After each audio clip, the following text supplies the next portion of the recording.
Welcome again to this Connect University session on data brokers, the value of our online activity. I'm Alex, and I will be your host for the day. We started back in 2015, Connect University being the knowledge sharing flagship of DigiConnect, which aims to update both you staff and you, the general public, about the latest digital trends, as well as important digital policies. The general scope of our sessions is to put at the same table the various EU institutions, industry, academia, international organizations, helping us find inspiration from each other, identify current opportunities and threats to policymaking. Now, generally speaking, technology moves pretty fast, so we must run alongside with it, having access to the most up-to-date information so we can reach our destination in good shape. As per future destination, we have planned our autumn school in late September, with sessions having the common theme of sustainable digital infrastructures. So please keep your eye out on Futurium, where we'll post soon all about it. For today's session, for those of you which are still not connected via Slido, we invite you to do so using the code DataBrokers, because over there you can ask questions and I will make sure that they make their way to the speakers. And also for those of you active on social media, we encourage you to use the hashtags Connect Universities and DataBrokers when sharing any insights on the event. The links will be in the chat for the recording, but also please be free to visit the Digital EU channel on YouTube, where you can find all the Connect University recordings from before and for the future. Also, you can redirect yourself on the Connect University webpage on Futurium, where we have a dedicated space with all the videos. Now then, for the session of today, the plan is to go through the process of putting a price on your data, see how each stakeholders weighs in, and also get better informed on the entire brokerage ecosystem and its delimitations, in order to shed some light for non-experts such as I, and as well for those of you more fluid in the matter. We have with us today 3 speakers. Dr. Christian Rusch. Since 2016, he's an economist in the Digitalization, Structural Change and Competition Research Unit at the German Economic Institute. His research focuses on competition, effect of digitalization, with a special focus on data and the impact of digital platforms. Since 2021, he is also working as a visiting professor at the College of Europe in the course Law and Economics of Data Protection and Privacy. Next to him, we have Anne Helmond, Associate Professor of Media, Data and Society at Utrecht University. And standing next to her is Fernando van der Vlist, a researcher in Media and Culture Studies, also at Utrecht University and the University of Siegen. They are both part of the focus area governing the digital society, where they study the process of platformisation, algorithmisation, and datafication from a material perspective. So Anne, Fernando, please, the floor is all yours. Thank you. So thank you, Alex and Connect University, for this kind invitation in this online session on data brokers. So we're part of several academic research groups that develops new methods and tools and approaches for the study of online digital media and culture, including digital platforms and apps. And over the years, we've been working on numerous projects, and today we'll present some of our collaborative and ongoing work on the interplay between online platforms and the data economy. So we are part of this focus area, which is called Governing the Digital Society, where we aim to develop and apply principles of good governance in digital societies. So it's an interdisciplinary group of law and economics, governance, as well as scholars like us in media studies. And we aim to bring these these areas together in conversation to further our research. So let's begin with some basics or some understandings of what data intermediaries and data brokers are. So within the audience economy, data intermediaries such as data marketplaces, data providers such as brokers, suppliers, and vendors, as well as data analytics and advertising technology companies have become central players because of this strategic importance of data. And in particular, they've become central players in the business-to-business market. And in our field of study, these data intermediaries are understood as shaping the circulation and integration of new forms of data. And they actively build infrastructure for data markets and transactions, and for meeting the interactions and exchanges between data providers, third-party service providers, and data buyers worldwide. So these data intermediaries include a wide range of companies. So a data broker, on the other hand, would be a specific type of data intermediary that has a number of characteristics. So Gartner, a tech research and consultancy firm, highlights the following characteristics of a data broker in their glossary. So it aggregates data from a variety of sources. It may enrich, clean, or analyze this data, and then it may license it to other companies. However, it can also perform these tasks for other companies. That is, a data broker may aggregate, analyze, and enrich another company's data and then license it. And this also brings us back to the definition of a data intermediary, because a data broker may aggregate, analyze, and enrich this other person's data. So in these business processes, data is typically accessed via so-called application programming interfaces, or APIs, which usually involve subscription type of contracts. And these subscriptions are typically in the form of partnership arrangements, which we'll talk more about today. So finally, Gartner's definition addresses a very common misunderstanding or misconception about data brokers, which is that they typically do not sell data, thereby transferring the ownership of that data, but instead they license it for particular uses. And this is an important point and also underscores the importance of these partnership arrangements in the data industry. So in addition to these type of actors, it's important to learn more about this data brokerage process. So how do most of these data transactions work today? So Christensen explains that most of these transactions are then managed by an intermediary broker in a process where the broker asks the buyer what they want to achieve, for example, personalize an app experience, estimate the future value of a customer, understand store location, visiting patterns, or improve the relevance of an ad.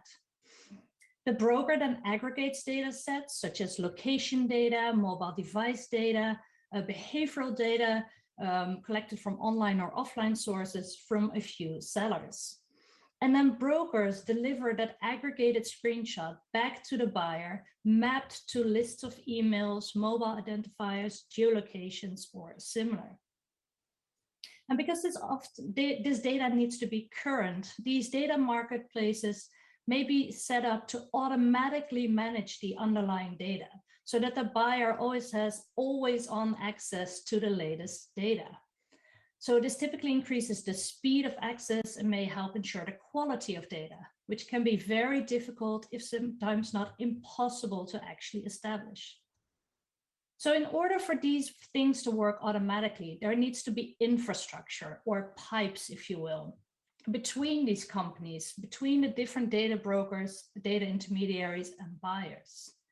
And these companies don't exist on their own. They're not independent from each other. Instead, they've all become part of a sprawling, complex, and very highly interconnected global ecosystem. And this is also what makes the industry so difficult to grasp, even for insiders. And it's also what makes it so difficult maybe to speak of data brokers in the EU. Rather, data intermediaries and data brokers often operate worldwide, but under different local legal frameworks such as GDPR. So this image tries to represent what this ecosystem looked like. So we know that data brokers typically do not sell data, transferring the ownership, but license it for users. And it's also then important to understand what those particular uses of that data are. So this is a complex system, this programmatic advertising system.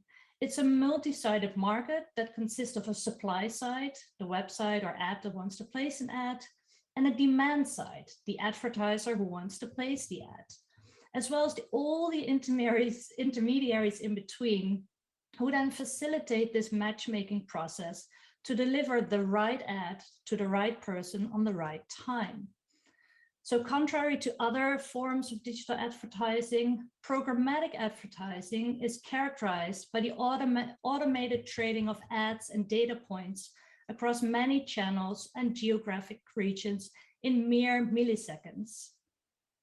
And to make this process, which others have called of dizzying computational and organizational complexity work, the programmatic ecosystem consists of three main components. So on the one side, on the right side, you see so-called sell-side platforms, SSPs. On the left, you see demand-side platforms, DSPs, and the advertising exchanges who mediate between them. So the sell-side platform, the SSP, sells a publisher's advertising space to DSPs in an automated fashion via these advertising exchanges, and thus plays a key role in real-time bidding, or RTB, media transactions. The SSP can make its inventory available to buyers directly or via these ad exchanges, or DSPs. And they can also agree to put a pixel code, so a tracker, to place it on the publisher's website to collect audience data and visitor behavior for that website. And then the demand side platform, the DSP, allows the buyers of digital advertising inventories to manage multiple ad exchanges via one interface. So the buyers commonly include trading desks, advertisers, agencies, or others directly. And here it also becomes very important to the number of partnerships that the DSP has. So simply put, a DSP and SSP connect to different parts of the programmatic ecosystem. The DSP is used by the advertisers to organize ad buying, whereas an SSP is used by publishers to automate the sale of advertising space. And to make matters maybe even more complex, there are also so-called data management platforms, or DMPs, which is a type of software platform that collects, stores, and organizes data from a range of sources, such as websites, mobile apps, and advertising campaigns. And advertisers, agencies, and publishers use a DMP to improve their ad targeting, conduct data analytics, perform what they call lookalike modeling to create and find similar audiences. And they can also enrich existing audience with other types of data. So these DMPs also collect different types of data.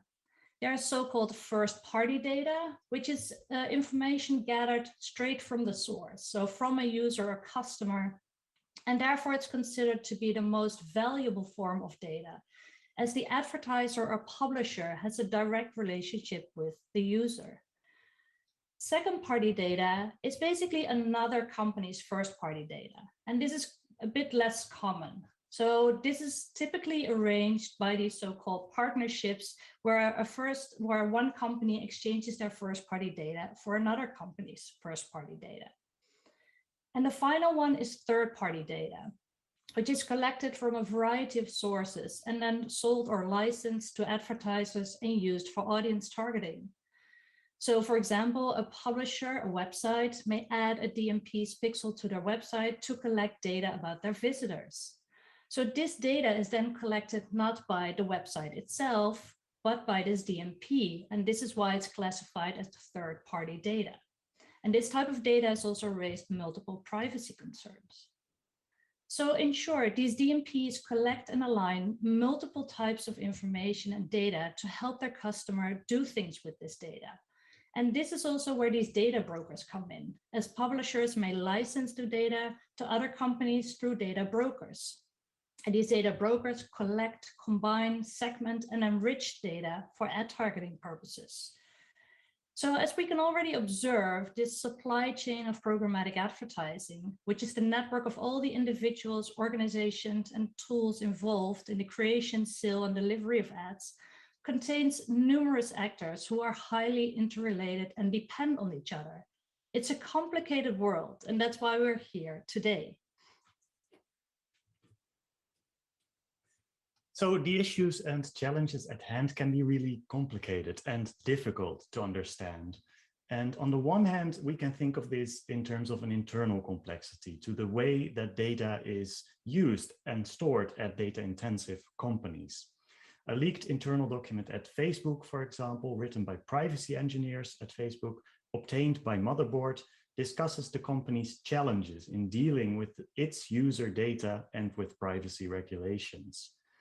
The document speaks to some of Facebook's key issues, such as data leakage, and that even Facebook's own engineers admit that they are struggling to make sense and keep track of where user data goes inside Facebook's own systems, according to this document. And this problem inside Facebook is known as data lineage. It's basically about keeping track of where of the entire trajectory of data from source to consumption and any transformations that this data undergoes along the way. The privacy engineers at Facebook write, "We do not have an adequate level of control and explainability over how our systems use data, and thus we can't confidentially make controlled policy changes or external commitments, such as we will not use X data for Y purpose." And yet, this is exactly what regulators expect us to do, increasing our risk of mistakes and misrepresentations. And the image on the right represents Facebook's data lake, which is a storage repository that holds a vast amount of data, raw data, in its native format until it's needed for analytics applications. The documents thus revealed the internal complexity at Facebook, where it's hard, if not impossible, for them to keep track of their data between their family of apps of Facebook, Messenger, Instagram, and WhatsApp, which they all own, and keep it from spilling over. Because at its core, Facebook is one single unified data infrastructure, which we documented in some of our own previous research.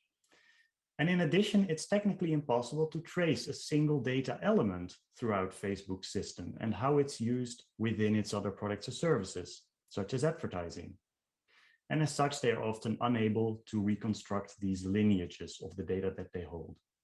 So this example illustrates the kind of fundamental problem that these data-intensive companies face. On the other hand, there's an external or a relational complexity to the way these companies like Facebook have become embedded in the data economy more generally. And this seems to manifest in a couple of ways. It's a consequence, first of all, of the partnership strategies and the technical integrations that have been built between companies that are active in the data economy. And this applies to Facebook too. The data economy is not one market, but a coalescence of several adjacent markets related to digital marketing and advertising, to e-commerce, retail and the Internet of Things, content creators and cultural producers, product management and collaboration tools, customer experience and relations, and also the data market itself with artificial intelligence, analytics, attribution, data enhancement and integration, business intelligence and data science, and data management platforms. And this intersection and overlaps between these markets and segments may make it difficult to differentiate and to define these markets in specific ways. And complicating matters further is that companies may get involved in multiple markets, either through their own development, through partnerships, or through mergers and acquisitions that they do. So to deal with all these different complexities, it's helpful that we map this complicated world. Our own past research and also the research from some of our colleagues has focused on this type of mapping. For example, we've done a lot of work around the detection and analysis of third-party tracking technologies embedded in websites and in apps in an effort to understand and map these data flows. These tracking technologies are used by companies and third parties to collect information about users of websites and apps. And we also studied the geographic footprints of these technologies and whether certain country code domains, for instance, had specific tracker footprints back in 2013 already. In addition, we studied the emergence of new types of tracking, first with the rise of like buttons and widgets and social logins by companies like Facebook and on external properties, which functioned for them as new tracking devices. And then later also similar research for the app tracking, with the rise of mobile apps. For example, what you see on the right here is we mapped trackers and their data flows for mobile dating apps through their embedded software development kits and also the network connections that these apps were making. And it all underscores how common tracking and the flow of data have become through the websites, apps, and digital services that we use every day. And one of the interesting things that we noticed also back in 2015 concerned this consolidation of tracking technologies in the hands of a decreasing number of companies like Google, Facebook, Adobe, and Twitter. In other words, we started to get interested in the consolidation of ownership for these tracking technologies and what the implications of that could be. And as a result, we also started to examine the organizational aspect of these data capture technologies and the products and services that this data feeds into. So who are the actors in this complicated world?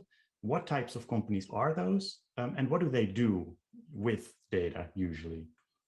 This is an image, it's called the Marketing Technology Landscape Super Graphic, which is a widely used visual overview of the entire marketing technology landscape. It contains over 9,000, almost 10,000 marketing technology solutions in the current landscape from last May. And the authors have published this landscape each year going back to 2011, which gives us a unique insight into the evolution and also the incredible growth of this landscape. European vendors and the data category are also well represented in this landscape, as we would also expect to be. And one can also filter this landscape by type and by country. So these are all the marketing technology solutions included for the Netherlands, which is where we are, and also for Germany, for instance. This image thus provides a unique yet also a static view of the actors in this world. And in our own work, we were interested in how these actors then also relate to each other, because we found that while companies do particular things for their customers, they especially do things together as partners. And in other words, these interconnections are really what matter as well. So which relationships are there? Which ones are exclusive or shared? And how are they integrated technologically for the purpose of data uses and exchange? So one thing that we've been doing is we mapped the partnership relations formed between these different types of companies in this industry. These partnerships are commonly advertised on websites of companies in this industry, which they do to signal to their potential customers who they are able to work with. And partners offer expertise in digital advertising and marketing, including audience management, ad tech integrations, campaign optimization, reporting and analytics, and they provide data audiences and segments. And in digital marketing and advertising, it's very common to form such partnerships to gain access to exclusive resources such as the data or to users via partner-only application programming interfaces. It's these exclusive resources that ultimately provide and control the access to that data or to those users, and not about getting the data itself. So these partnerships make data access exclusive, and it is only through these partnerships that companies can gain access to these data silos, are sometimes called, of companies like Google and Facebook. What's important then is how partnerships serve to govern access to these exclusive resources, which involves technical API-based integrations between these different software systems that they have. And these partnerships and technical integrations between these different companies are important for understanding how this industry is organized, around which key actors, and so on. We were interested to know about the interconnections between the different types of companies in this industry and popular social media platforms on the other hand. So Facebook, Twitter, YouTube, and others. Just for the top 20 most used social media platforms, we already found over 1,500 partnerships. And for the larger landscape, there were over 10,000. So we did this research a couple of years ago, and it was already very large. The image displays the partnership we found. Each node is a company and each connection is a partnership relation in this chart. And because partnerships are so important and common in this industry, mapping them helps us to better understand the structure of this industry, the types of actors and the relationships between them, and the kinds of supply chains that exist on the business side. And these supply chains include data brokers like Axiom, LiveRamp, Experian, and many others. And in addition, partnerships are an important mechanism by which platforms govern access to these exclusive resources. And not everyone can connect simply to these business-facing APIs that they provide. Only the approved partners can do that. And when approved, they typically gain automatic access to these dedicated resources. So as we follow along these supply chains, we find the types of companies that we introduced earlier: the supply chain platforms, the demand-side platforms, the ad exchanges, and the different types of data intermediaries, data management platforms, customer data platforms, and many others. And for each of these companies and systems, we can start to inspect the details regarding what data they hold, what services they provide, and so on. And some of our colleagues, Wolfie Crystal and Sarah Spiekerman, for example, have been reporting and documenting about what these specific data companies hold and what they do for many years. So on the one hand, the challenge still remains determining exactly how this maps onto the flow or use of data across this larger ecosystem. And on the other hand, we can take small steps like these to identify the pipes and mechanisms that are in place for the activation of data from wherever, by whomever in this network.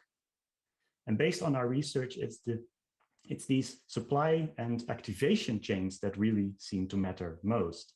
Because of how they're set up, they allow for the automation and the linking of all these different types of data and data processing. Finally, it was quite a challenge for us to keep up with the amount of mergers and acquisitions of and by key players in this industry, which also seems to be part and parcel in this world. So to illustrate how these companies are working together, let's zoom in on one tiny element of such data supply and activation chains, which we can observe between the partnership between Criteo and LiveRamp, for example. Criteo is a French advertising company that provides online display advertisements, which many partners that are specialized in audiences like LiveRamp, which Criteo uses to examine whether their ads lead to so-called offline conversions, so as to validate their clients' return on investment. In other words, these conversions are valuable data points that help them understand the impact of their advertising spending. And this process then involves several steps. First, Criteo activates the campaign. Then you send offline in-store conversion data with personally identifiable information to the appropriate LiveRamp audiences. Then third, LiveRamp matches that personally identifiable information to its own ramp IDs, its own identification mechanism, and then delivers matched data back to Criteo. Criteo then matches those IDs to the identifiers in their own identity graph, as it's called. Such identity graphs are really unified and rich data sets about individuals provided as a service.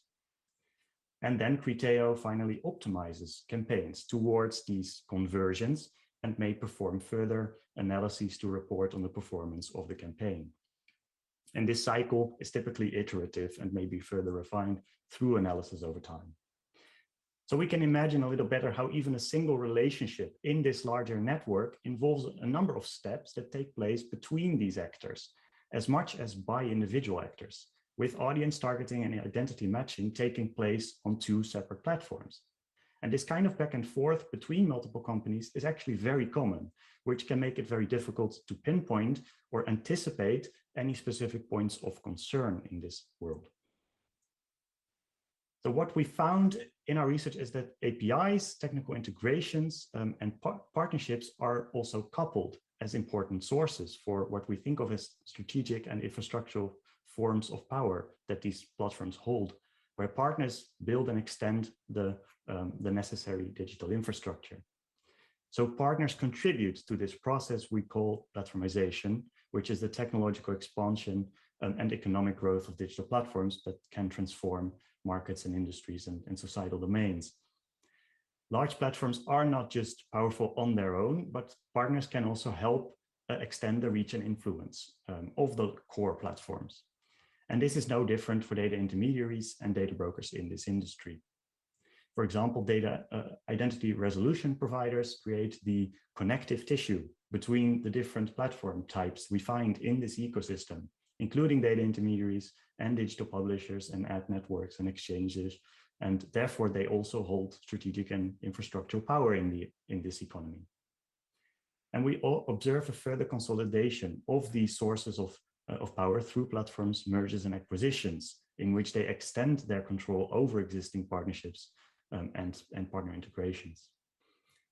And as said, we've seen many of these mergers and acquisitions while doing this research in the recent years. So it's a complicated world, and we are in the midst of mapping this, transitioning industry, and new regulations play a big role in the way these transitions unfold in this industry. And last week, one of the core data intermediaries that we had in our network, the GfK, the leading market research institute in Germany, was acquired by Nielsen IQ, which is another giant, but then from the US. So we also have this geopolitics playing out. So these mergers and acquisitions are not the only thing that are causing shifts and transitions in this industry. So with third-party cookies, so not all cookies, set to be deprecated probably in 2023, and with our own GDPR and the upcoming Digital Services Act, the DSA, and Digital Markets Act, the DMA in Europe, prohibiting data collection and sharing and particular types of targeting, we can see that the industry is currently working on solutions to address these matters. So they're dealing with questions as how to target users after the demise of the third-party cookie, and how to ensure consent and compliance with upcoming regulations. So one type of industry solution that's being developed are these so-called identity resolution platforms, which is on the one hand a response to the growing power of these walled gardens with valuable first-party data such as Google and Facebook, and in response to the demise of the cookie.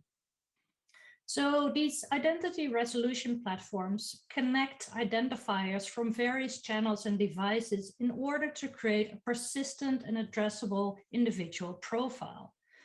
So once again, also here, these partnerships are important in order to gain access to these other identifiers from other companies in order to create this big image of one individual user. And people are also developing new types of identifiers. For example, the Unified ID 2.0 is a new proposed industry standard set or opting to replace the third-party cookie. So it's an identity solution developed in the industry by the Trade Desk, a popular DSP, that uses consumers' anonymized email addresses gathered from a user logging into a website or app that supports Unified ID. So this is an industry initiative that's backed by many players that you saw in this giant map of the MarTech ecosystem, such as Programmatic, OpenX, LiveRamp, Nostar, Criteo, but also media companies such as the Washington Post and most recently Amazon AWS, its cloud services. So it's also using this to position itself against Apple, Google, and Facebook, who have these giant troves of, identity resolutions from their own users in order to develop an alternative to that. So while initially this initiative was hosted and maintained by the industry's leading trade group, the Interactive Advertising Bureau, this bureau is now also working on its own identifier. And one of the main reasons why the AAB declined to take over the administrative role of this new identifier was the fear of being held liable for violations of GDPR, especially if regulators in Europe would designate this new identifier as a controller under the law.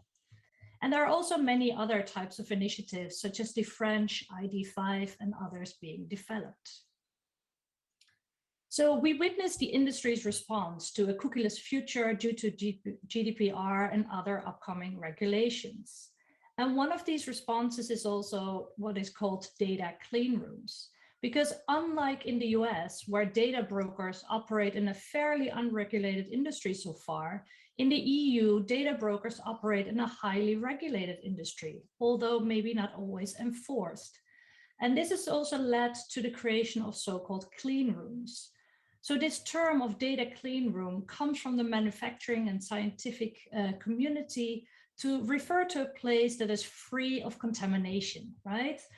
And in the data industry, this is then used to refer to some kind of safe environment, adhering to GDPR or CCPA for companies and partners to safely share data and identifiers.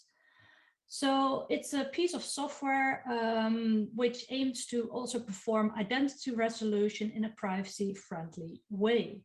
So the idea is that unlike other types of data partnerships where companies directly exchange user-level data, such as cookie IDs or device IDs, these data clean rooms can match the first-party data provided by advertisers, but prevent any user-level data from being accessed outside of this clean room.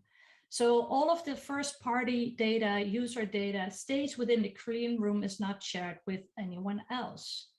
So this is also a product that is now widely being developed by known data brokers such as Axiom and LiveRamp, who then position themselves as kind of like neutral third parties that respect the ethical use of data in order to comply with global data regulations. And a final example is the new type of cookie wall that you may have encountered, which aims to comply with legal requirements for consent as mandated by the e-privacy directive and the GDPR. So there are this new type of pop-up banners that show you that you see when you visit a website, which ask you to manage your privacy and provide consent. So what they then do is that these windows also list all of their partners, as you can see in the third screenshot. So if any of these are selected, which they could by default as maybe part of dark patterns, then automatically all of your data is also shared with these partners.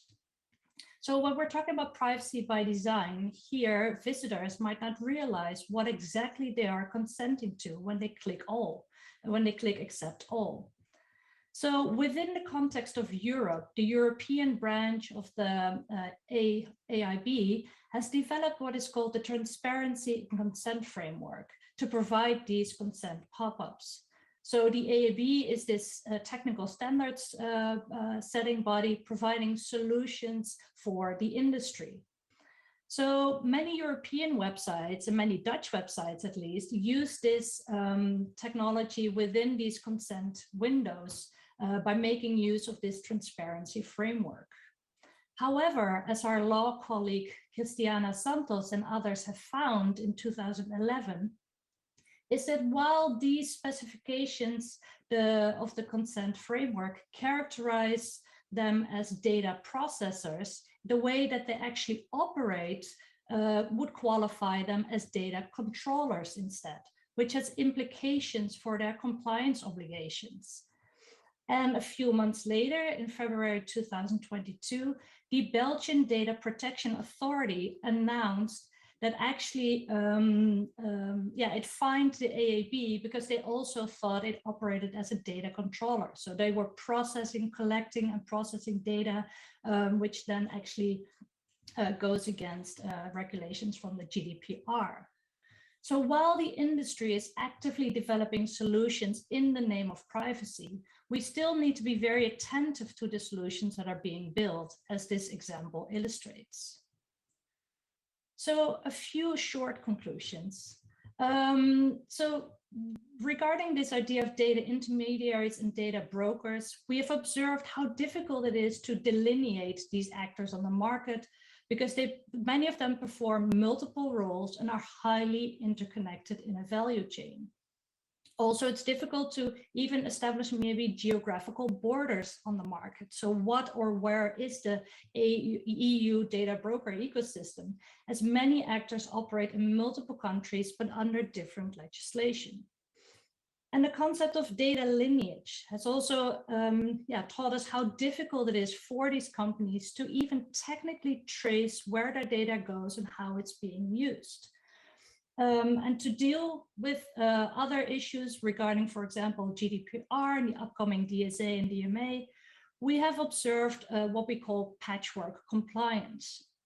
So we've seen new standards, protocols, and services that are being developed, such as the data clean rooms, identity providers, consent management platforms. But the open question remains to what extent they are compliant and solve existing issues. So returning to this giant map of networks of partners and the interconnected services, can these companies ever guarantee they will, for example, not target their advertising to children?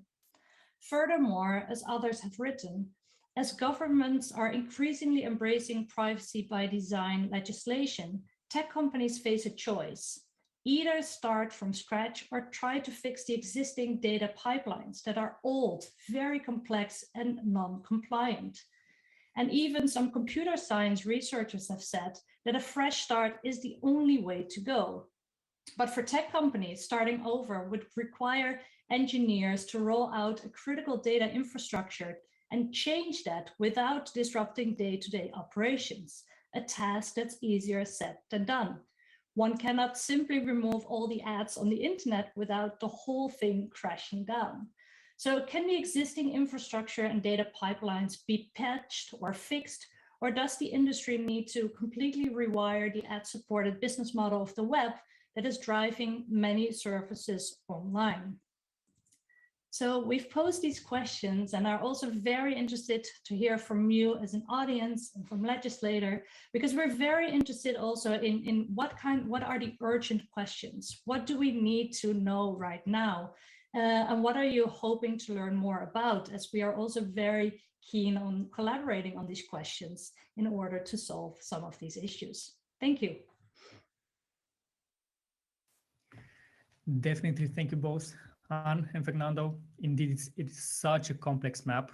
And as you mentioned, it's not only complex for us that want to understand from the exterior, but it seems that it's quite complex even from the inside. So coming to a real solution on this will prove a real challenge. We do have questions from the audience, quite a few actually. So we thank you again for that. I think there's still time to go through them, as they are quite important, as you did mention that you also want to hear from the audience. So I'll try and take them one by one, even though some were already mentioned within the presentation. The first one would be, what do you mean by new forms of data? I think maybe this was mentioned at the beginning. Yeah, it's this idea that data is being transformed for other uses than it was originally intended for. So it's the remaking and reshaping of data for new purposes. Okay. Next one would be about the process of brokerage in general. Question being, brokerage is usually public, such as stocks, etc. Is this also the same for data? Mhm. Yes and no. Some elements of it are public but most of it is being done within these either ad exchanges or on these various types of platforms. So the actual exchange one cannot observe as an outsider. One can observe some inputs and some outputs, but the exchange itself is difficult to observe. Yeah, at least for us it is. I mean, it might be possible in more technical ways, but at least for us as observers from the outside, it's very, very difficult to do that, yes. And do they know specifically what they're buying? Because I imagine it like in a normal brokerage system, you know what you put your money, or at least you know the offering, if I can call it like that. Is this the same case here? Do they know exactly what the offer is beforehand? The advertisers do know to some extent the kind of like segment or audience, right, that they want to reach. So this is also important that they are not targeting us as individual users, they're targeting segments, right? So it's a 40-year-old male in Brussels who's interested in comics, right? And reach those people. And then that segment is being, it has a particular price. And advertiser A offers it for this price, advertiser B for that price. And this is what then automatically goes on these trading markets. Okay. But they do have an idea what they are offering for, right? An idea, but then where this data actually comes from that informs how this segment is being created, they often don't. They're just being offered access to this, user group, but they cannot always reconstruct, where this data comes from that has created this user group. Okay. So they don't know if it's raw data, if it was changed in any way, if it was inferred by... Sometimes this is listed on the website but it would be interesting to see what the sellers and buyers from internally in these systems see in terms of their data lineage. I'm hoping that also Christian can tell us more about this. I mean, it can be just very difficult if data is transformed and aggregated and re-aggregated. It can be very difficult to establish like where it comes from, what the lineage of the data is, as we try to explain. But that will that will really depend on the specific data that's used in the specific case, right? Yeah. As long as it works, it's sufficient for many uses. Because just as one example, in one case, we found an audience segment of, people who are interested in these type of cars. And then in the description of how this segment was created, it was created from a sample of Twitter users, right? So they probably queried Twitter for the brand name of this car, then got the the information of are these males that are living in Germany, for example, from that data, and then inferred a model, on this user group. So it's not even sometimes actual purchase data, of people who have purchased these cars. Sometimes it's even inferred from Twitter data. So this makes it super complex. We have one more question on the buying side. If basically the advertisers, can they also buy the data for their own specific use and not necessarily also transform it for ads, as in to better understand customers and their needs, etc.? Or is this not even regulated in any way? I think in some cases that is possible, but probably not in all cases. That will depend on the company that is offering the connection, right? What the data is used for, whether there are integrations for advertising networks, for instance, but you can often also just get access for whatever purpose you're interested in, connected to another type of application, yes. Especially on data marketplaces. Yeah. That's right. As far as you know, is all type of data, first party and third party, do they fall under the same rules? So here we need the legal experts in the room, but as my understanding of GDPR, which I'm not a legal scholar, is that first-party data is the data that you want because it has, been collected with consent. For example, if you provide consent to the terms of service of a website or, social media service, then you consent to this data being collected by, the publisher or the platform itself. So first party data is collected straight from the source with consent, and that is the type of data that one wants, especially here in Europe under GDPR, because when third party data, indeed, it has not been collected with explicit consent from the source. So that's the problem that arises there. Mm-hmm. Speaking of GDPR, there's also a question, but you also mentioned that you're not today the legal expert, but there is a question on which legal framework is the broker working right now? And do you know if there are any changes due to the Data Governance Act? So this is an excellent question that I would hope there was like a legal expert now popping up and providing us the answer. Yeah. Because there, at least I know that, for example, regarding the collection of this, so one important change, this was all like 1 day ago, 2 days ago that it was approved. One important change is that these giant platforms such as Facebook, Google, they can no longer collect data without consent on external properties. So, from my understanding, this would have huge implications for, Facebook's like button that you see all over the web, right? Like, how does one then determine explicit consent for the use of these tracking technologies that are on other properties, right?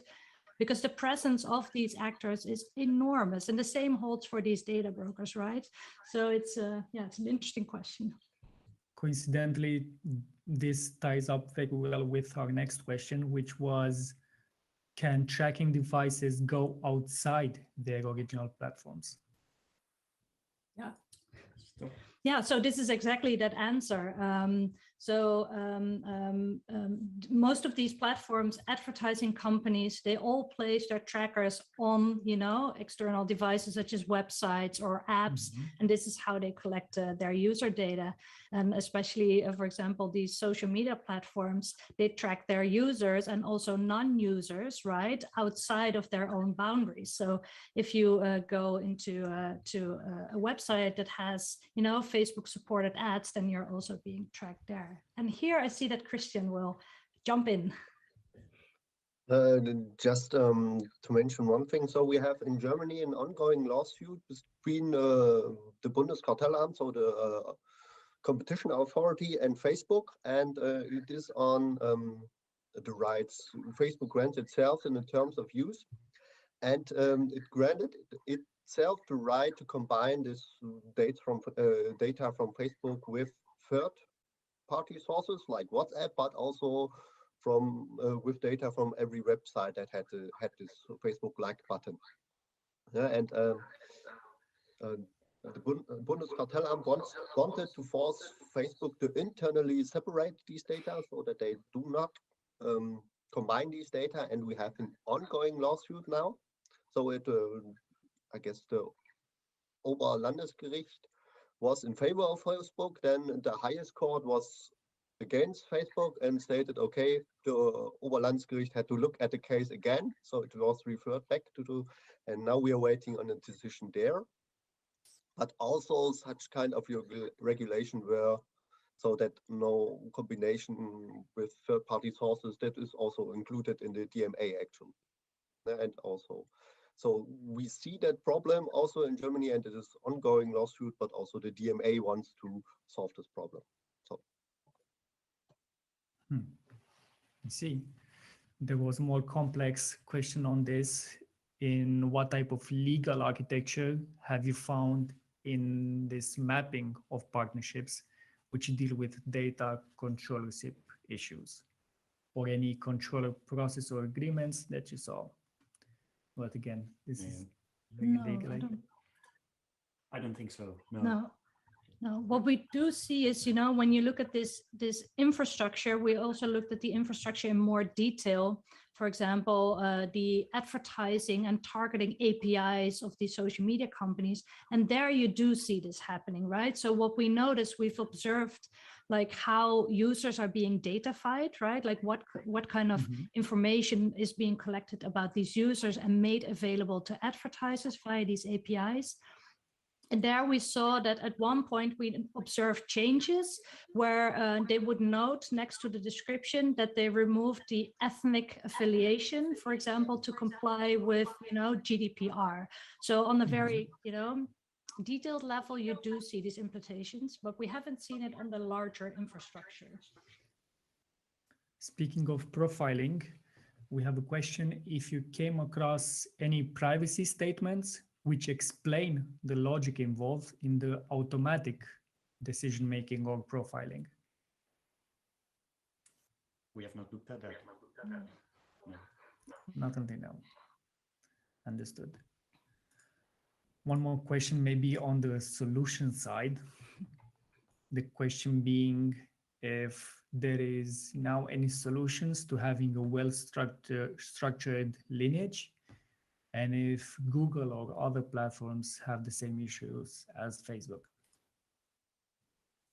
I think that's a good question, and I would expect they do, because just of the nature of how we work with data and like the number of transformations that data goes through. I think, in my understanding, it is possible to establish these lineages. It is just very computationally and storage intensive to do it, and in that respect, I'm not sure if it's practically possible. At least it's not something I can directly speak to. And probably, as you mentioned, one solution would be to just rehaul everything, but that's pretty much, yeah, that seems pretty chaotic. So probably it won't happen. We also have one mention from someone that consent and derogation are very complicated to be used in systematic, massive, and repetitive international transfers. Yeah. So indeed, a very, very complex map. I see we don't have any more questions on this side. So if you don't have anything to add, Anne or Fernando, then we can pass the mic to Christian. Thank you. Thank you.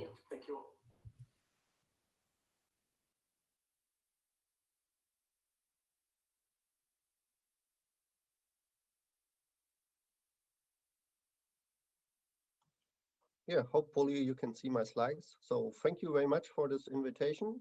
Thank you, Fernando and Anne, for this perfect slides and the perfect talk you had about this topic. I also want to add my 2 cents to this topic, and I thought I could make drawing you 2 pictures from 2 extremes of this data and the data economy and the data exchange thing. So the first picture will be on this the role of data, especially in this B2B context. So only where we have non-personal data and only businesses acting with each other, making deals. So what kind of data brokerage do we have there? How many firms are using actually the data? And the second extreme would be the ad market. And thanks to Anne and Fernando, they already explained it perfectly. So we keep that a little bit shorter, and therefore maybe we can get back some time on this topic. So and also why I said extreme pictures also between because of the difference in power between the involved parties. So when you are in the B2B context, yeah, maybe there is a large gap, maybe between Volkswagen and a small supplier in the supply chain, but between Meta or Facebook, however they call themselves today, and me personally, the difference is even far larger. So we have a large gap in power between the involved parties, and maybe also because of that, it could shed some light on the situation. So and then let's have a look at the status quo in Germany. And we at the German Economic Institute, we are privately financed, but we all about half of our money we earn with projects for ministry, so with the public sector actually. And these data here stem from a project we are now doing for the Ministry on Education and on research in Germany, and they want to emphasize and make the firms in Germany actually make use of the opportunities data they have, and also to share their data and become part of the data economy, so that Germany as a whole can maybe sustain in the competition worldwide. And so that's only a look at the business sector, and we have a look at firms and enterprises from industry and industry-related services like logistics and architects. So we have non-personal data there, and as I mentioned, only businesses interacting with each other. And we asked them in 2020, I guess, was this survey, and we asked them how many or what kind of data do you share, do you save? But we have standing data of customers. This is something like, what is the name of our transaction partner, where it is located, what kind of products does he offer, or what kind of products does he demand for? And then we have financial data, supply data, something like this. And we see in digital form, even the standing data, so the list of transaction partners, only 80% or so save such kind of data. And also we have only 50% saving data of the employees, and R&D data only 25%. So in saving data in digital form seems to be not much of an issue, or not much, not done by many of the firms we asked there. And when we have a look at data, maybe we can make a step back and have a look at how can we create value with data. And then we have something like this here. This is the value chain the OECD proposes. We can also have, in the meanwhile, some kind of circle.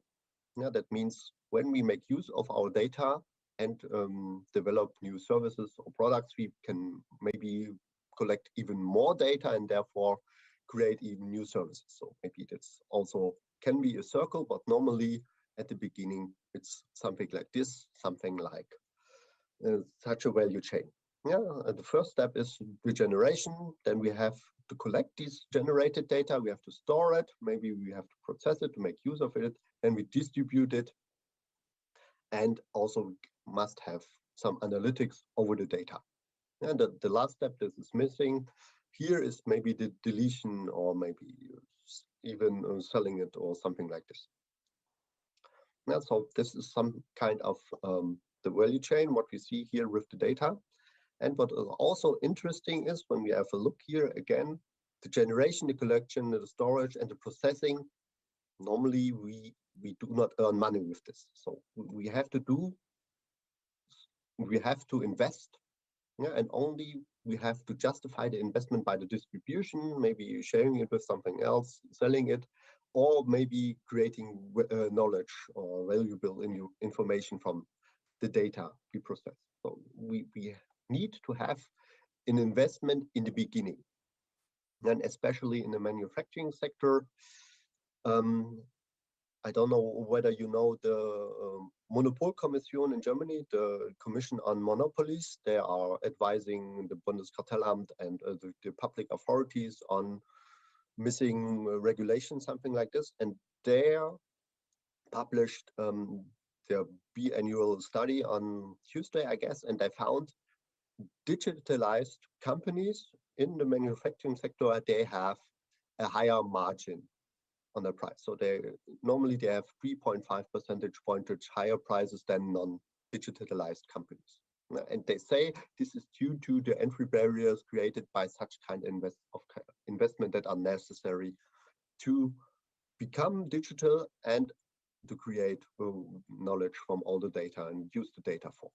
So we see really we need that kind of investment in data.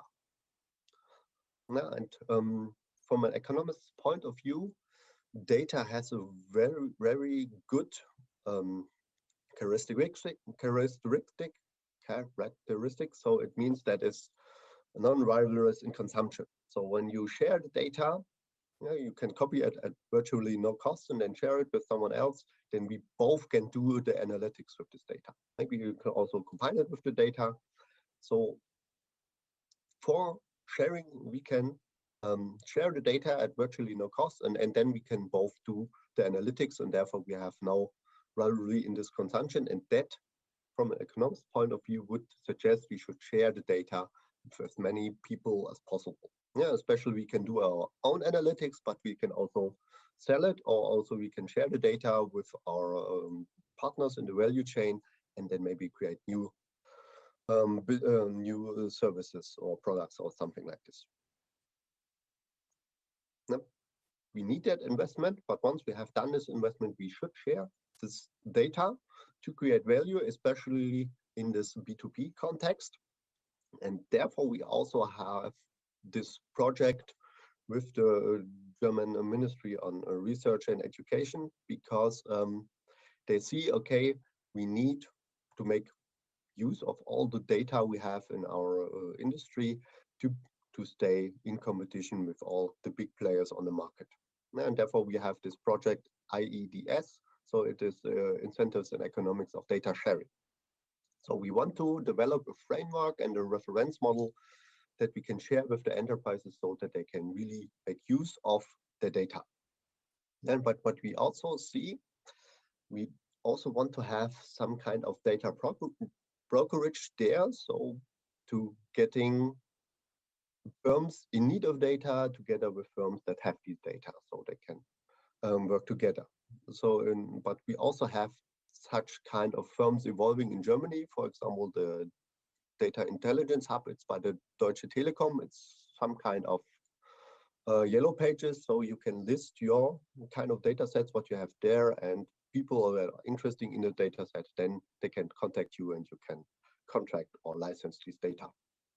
Now, what we also have, maybe also related to IEDS, is this Gaia-X framework, where we want to have a federated infrastructure where everyone can set its own data space on Gaia-X, and every data space then has its federated catalog, so it lists with the participants, but also the data that are offered and also the services with respect to data.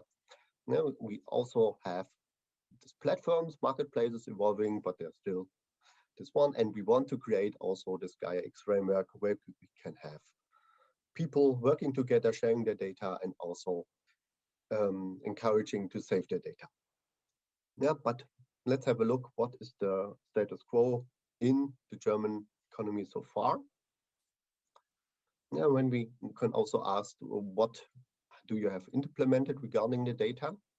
And what we see, the consent management, so the data security and privacy framework, that is mostly related, from my opinion, with the GDPR, because the GDPR forces the enterprises to think about their data protection processes, and therefore also we have this consent management that plays the largest role here, what they implement. So data management, so what we save, only 62% data integration and so on.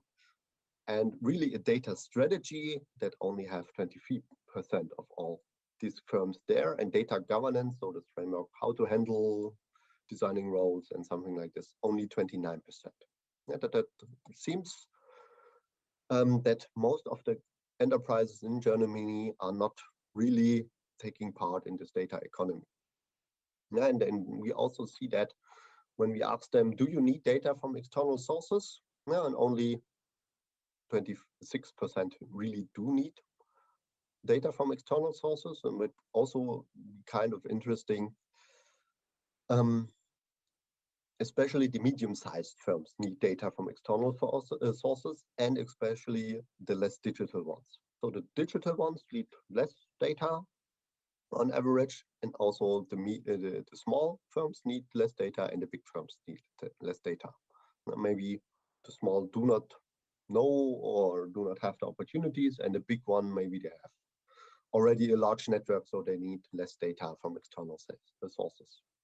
Yeah, and then we also asked, are you willing to share your data?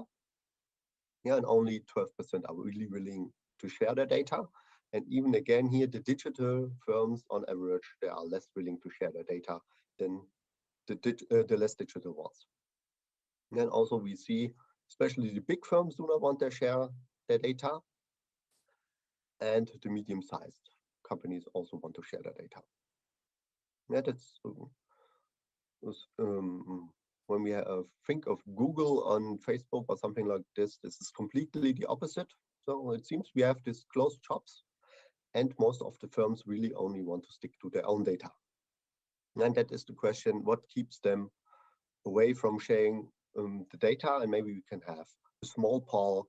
Maybe what is your opinion on this? What could be the reason why are they not sharing their data? Why aren't they not interested in external data sources?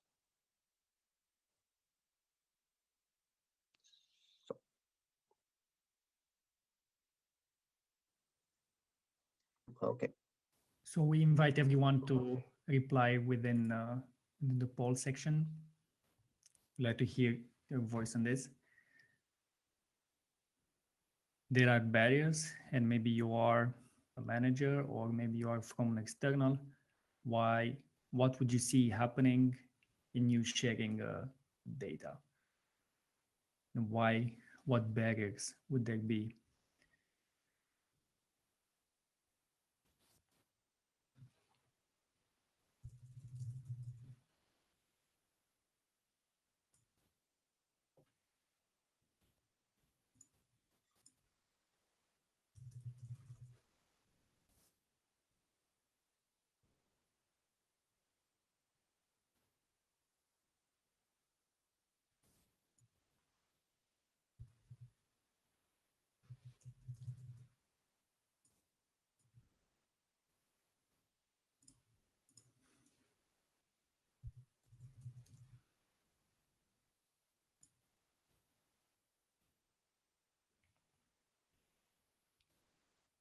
So we already have some responses.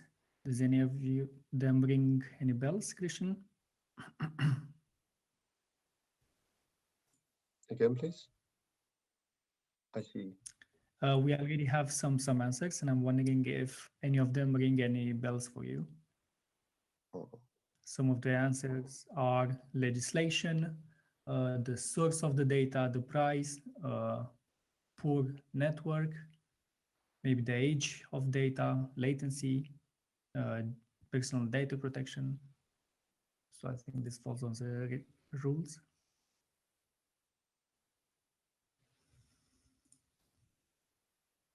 So,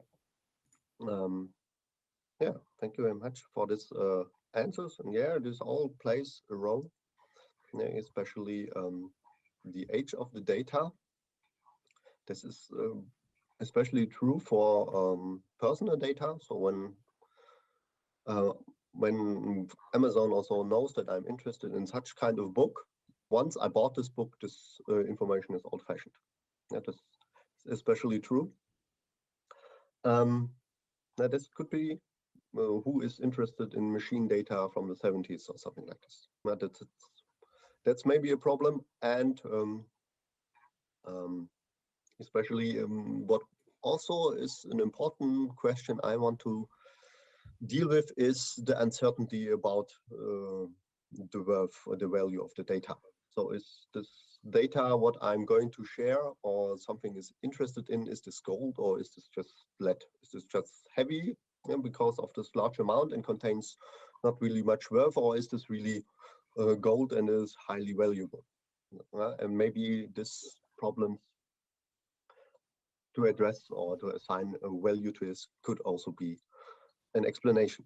Yeah, and also we asked the firms in our poll what could be the problem there, and worries about the unauthorized access to data was the most important thing. So they really see that in this data they have their IP, their intellectual properties, and they really fear that these data is shared with unauthorized people, yeah, or maybe their IP has outflows that they cannot control. Yeah, they're really interested in keeping their IP safe. Yeah, and what we also see problems with regulation, unsure about whether they are allowed to do this or something like this. And what we also see is unclear benefit of data exchange. That this means, okay, what should be the value of that creating? So what is the value added from this? Yeah, but also missing human capital, missing standards. So we all, when we share data, we have this in a common format, but also in a common structure. Yeah, so when the rows and columns are different, maybe we cannot analyze it properly. So yeah, that's the problems, and only here missing data plays a marketplace for 37%. Yeah, that they maybe they are not aware that they need something like this, but also maybe this is a low share because they know that there's something like this already existing. So yeah, that was one stream in the B2B sector. And maybe let's have a look at the second thing, and that is the ad tech sector. Yeah, and thanks to Fernando and Anne, maybe I keep it really short, and then maybe we can stick to more to question and answers. And since also the topic here is what is the value of your data? Yeah, I also had a look at the data of Facebook and had a look in the presentations what is actually the worth of the attention of any user of Facebook. Yeah, and that is here from 2018 from the earnings presentation. And what we see here is the average user per quarter. So what Facebook actually earns with every user on average per quarter. Yeah, we see a large difference between the worldwide values, but also between the values in the US, Canada, and in Europe. Yeah, what I want to emphasize is that we have the most money Facebook earns is with advertising. So we see here payments and other fees that's negligible actually. So only here 12 cents in the first quarter 2018 in Europe, and more than $8 per user in every quarter with advertising. Yeah, that was the one thing, and also want to emphasize why we have this this largest amount always in the fourth quarter. That is, I guess, because of the Christmas and everyone shopping there, and therefore we have this advertising, especially on Christmas. And I also had a look at investor relations of Facebook today, or Meta as they call today. And that is actually only what they have on Facebook, so on the social network today. Yeah, that's the latest figures. And when we have a look at Europe, again, we had around $8 in the first quarter 2018, and now we have in the first quarter more than $15. Yeah, that means almost doubled. And in between this 2018 and 2022, we have something like Cambridge Analytica and other problems. Yeah, so they really make use of the attention we share with Facebook, and they seems that they are earning more and more money. Yeah, here almost doubled value. Now, and that's only Facebook. So we only have Alphabet and Google and every other firm. And that's also only the money Facebook earns with our attention. So maybe to get an impression what your attention, what your data is worth to them. Okay, and maybe we can also have another poll. Now, what do you think, in which country in Europe, where do we have the most money spent on ads? Yeah, maybe you have an impression, or maybe you have an idea, and maybe you could have a look at what you are thinking about.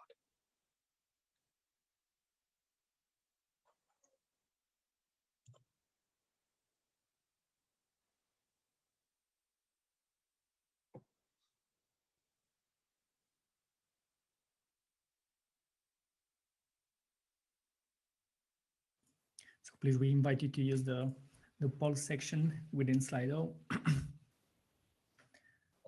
For now, it seems that UK is a clear winner between all the other countries.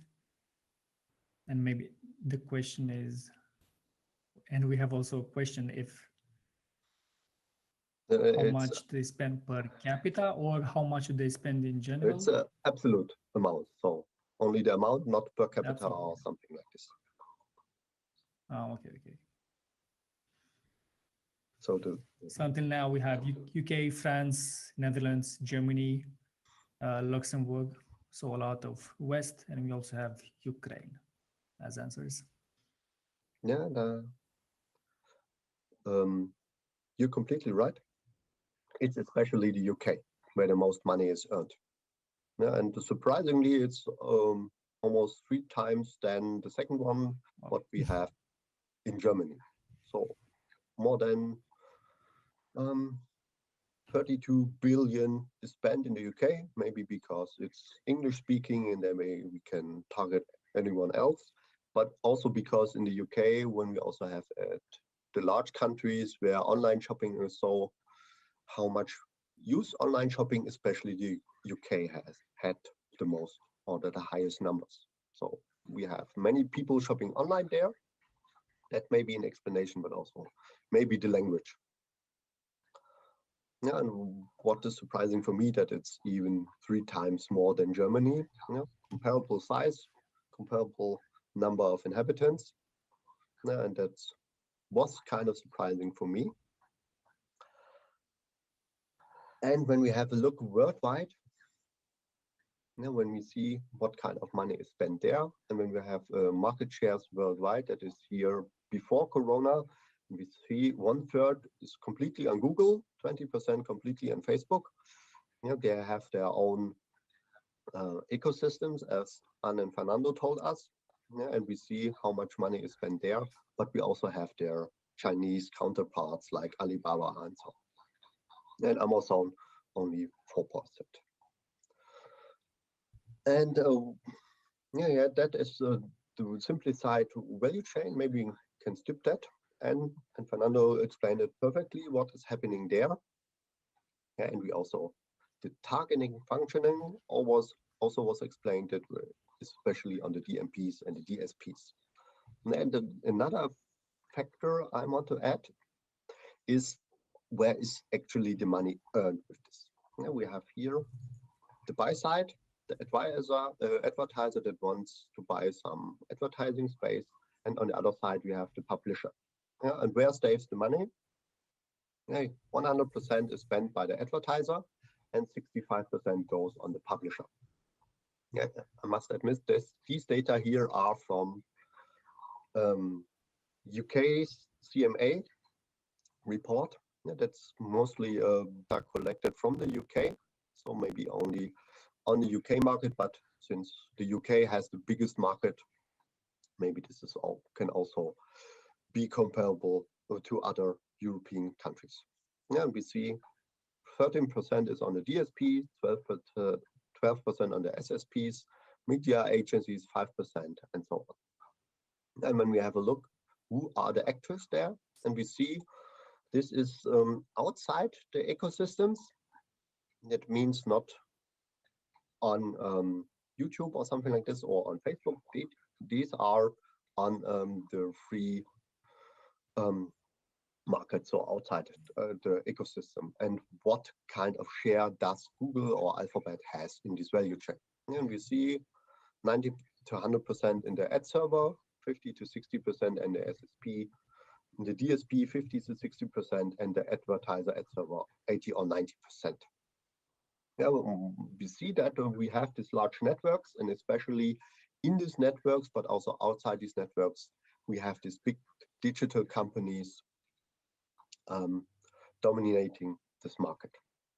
Yeah, that's also the last slide I had prepared for you. So I'm happy to see any questions. And but the last thing, since I'm concerned with competition, also a question that pops up into my mind, this GDP, we have these two kind of problems. Now, if I'm allowed to add it, we have this large platforms, and a platform has this positive network effects. That means the more people are on such a platform, the more valuable is my own participation. Yeah, so the more people are using such a platform like Facebook or Google or something like this, the more valuable is that I also join this platform.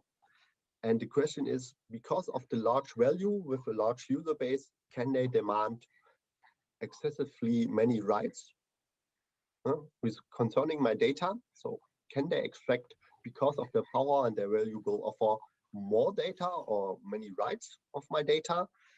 And once the data is in these ecosystems, what is about the competition with other ecosystems? So is there a problem because they do not, or there are GDPR? Is the GDPR something that prevents data sharing and therefore also prevents competition, because when this data is in this network, it does not leave the network? So do we have this kind of competition problem because of a decreased data sharing? That's maybe also some kind of question we could discuss, or that also pops up sometimes in my mind. So thank you very much for your attention. Definitely. Thank you, Christian, for completing the story that Anne and Fernando started. And again, it's quite a complex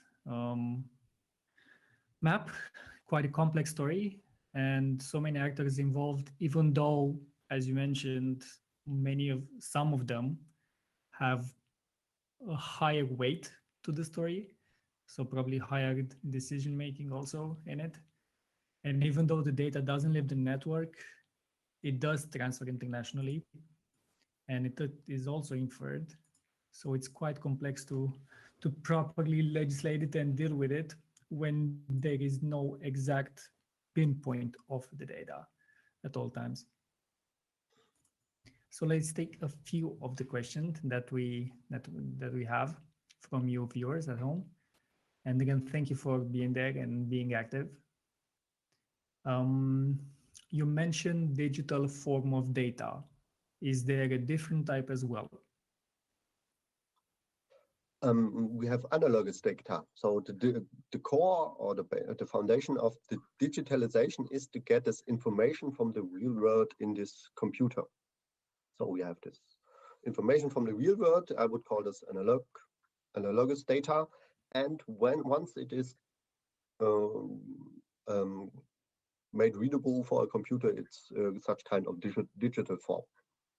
And also then we can split again in, like Germans do, in semantic and syntactic, but digital and analog data. So that's basically the most important things. Got it. And the analog data can transform itself into digital. That's what you know. When we have a book here, so it's analog information, and once it is machine readable, it's digital form, the same book. So. Okay, understood. Why does data have non-rivalry? Doesn't it matter who gets the data first?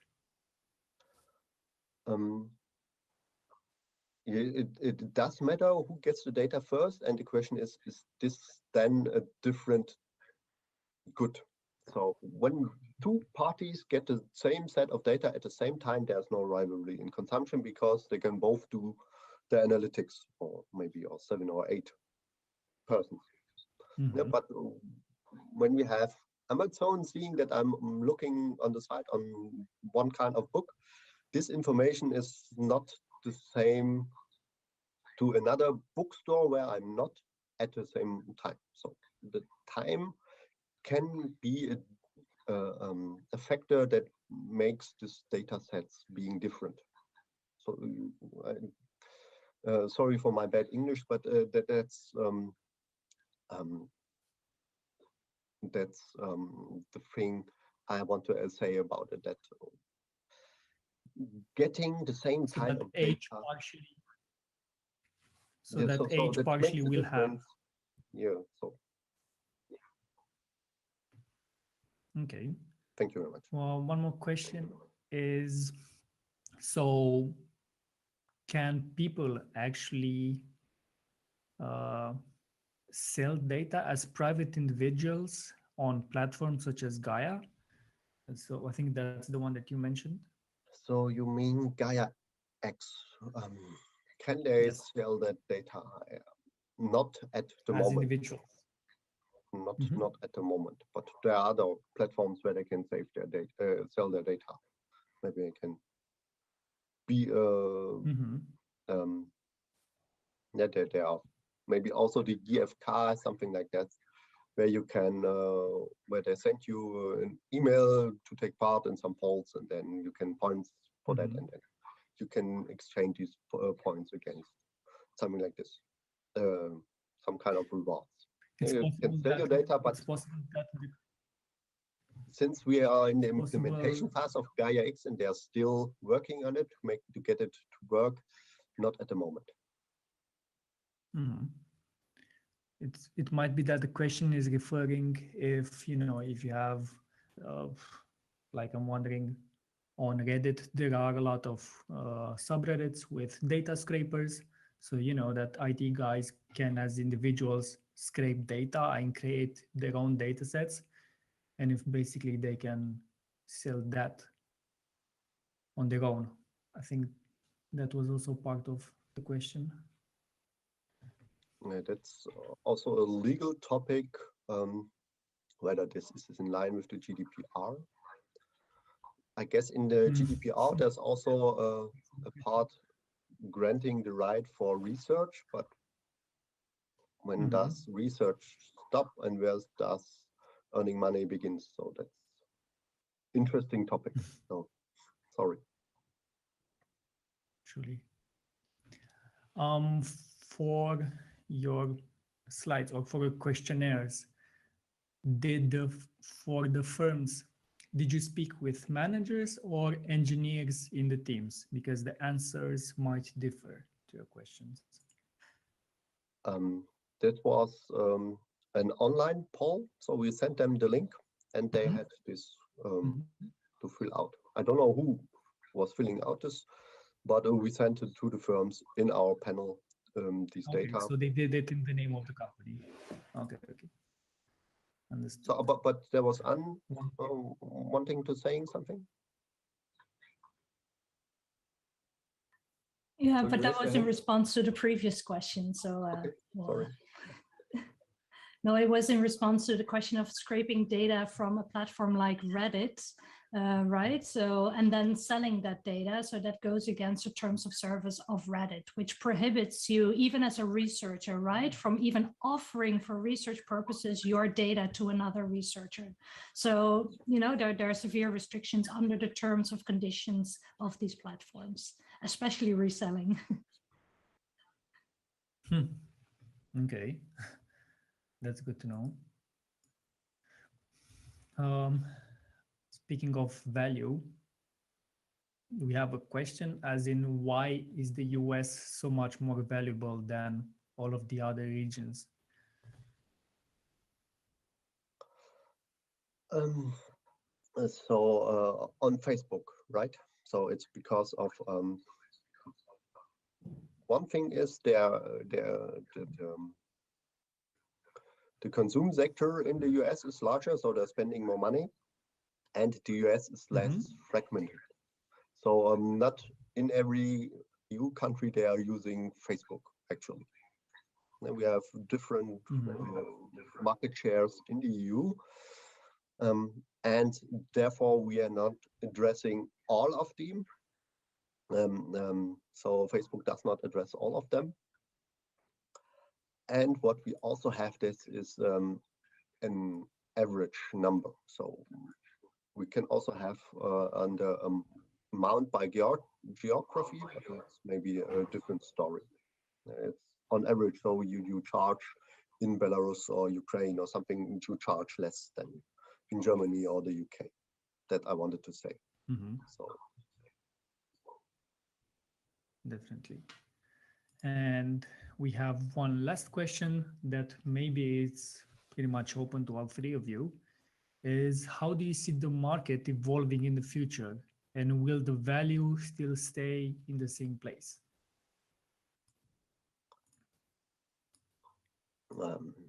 the value staying in the same place, that means being on the side of Google, or so as I understand, is this are these big networks becoming more and more important, or are there more smaller firms evolving and maybe the value created or value added? From my personal feeling, I would say Google and Facebook, once there is no big regulatory intervention, I would suggest the value would be or is going to be more on their side. So I do not see more competition in this market. So, yeah, maybe the DMA could change this, but I'm not sure about it. I think for us, I mean, there are many changes that the industry is undergoing right now, and that will probably continue. But for the last couple of years, this transition towards identity platforms, that has been a major thing. So all parties that have access to data that comes directly from a consumer or from a business, all those platforms are becoming more central because of the regulatory context that has changed. I think that is here to stay, and the network will form around that new construction as well.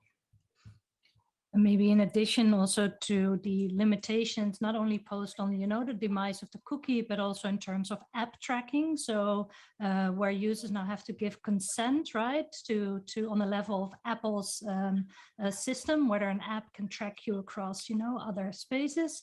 So there you also saw in leaked internal documents of Facebook that, that they fear for their revenue. So in terms of all these kind of shifts that are happening, new types of identifiers that are being developed, there is space for movement, if you will.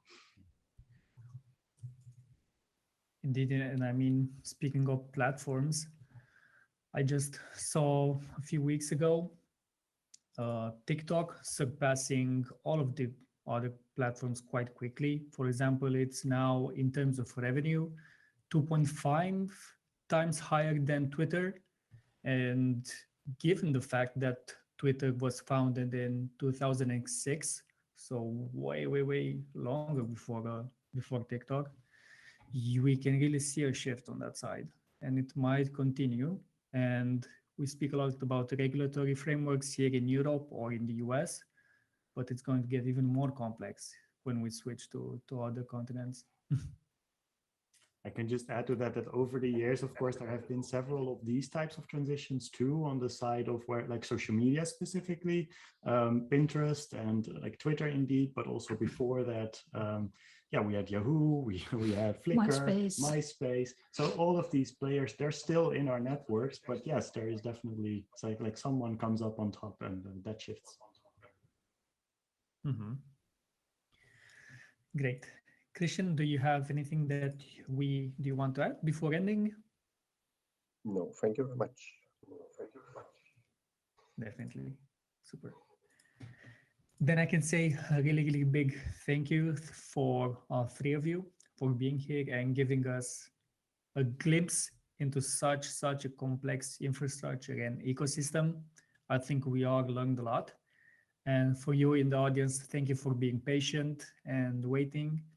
And again, the entire video will be available both on YouTube and on Futurium. And we really hope to see you again in the future sessions during autumn on digital infrastructures. Thank you everyone for being here, and let's see each other soon. Thank you. Thank you. Bye-bye.